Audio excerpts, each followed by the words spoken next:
অবিশ্বাস্য, অসাধারণ, অকল্পনীয় এমন একটা ম্যাচ দেখলাম আমরা, যেখানে রেফারি নিজেই যেন আরেকজন প্রতিপক্ষ। দুইটা পেনাল্টি, একটা লাল কার্ড, এছাড়া হলুদ কার্ড তো আছেই।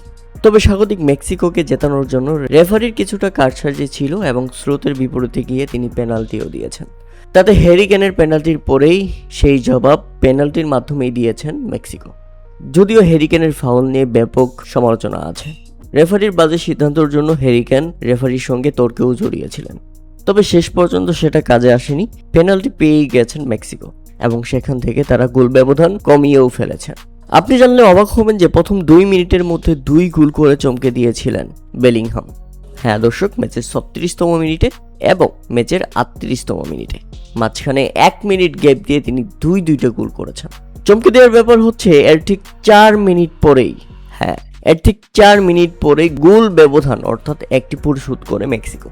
জমে উঠে যায় লড়াই বেলিংহামে। 2 মিনিট পরেই গোলটি করেছেন হুলিয়ান কিনিওনেস।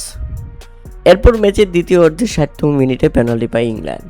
সেখান থেকে দারুণ গোল করেন হ্যারি কেন। 3-1 গোলে এগিয়ে যায় ইংল্যান্ড। তবে সেখান থেকে 9 মিনিট পরে আবারও পেনাল্টি পায় মেক্সিকো এবং তারা আরও একটি গোল করে এবং 2-3 গোলের ব্যবধানে এগিয়ে থাকে ইংল্যান্ড।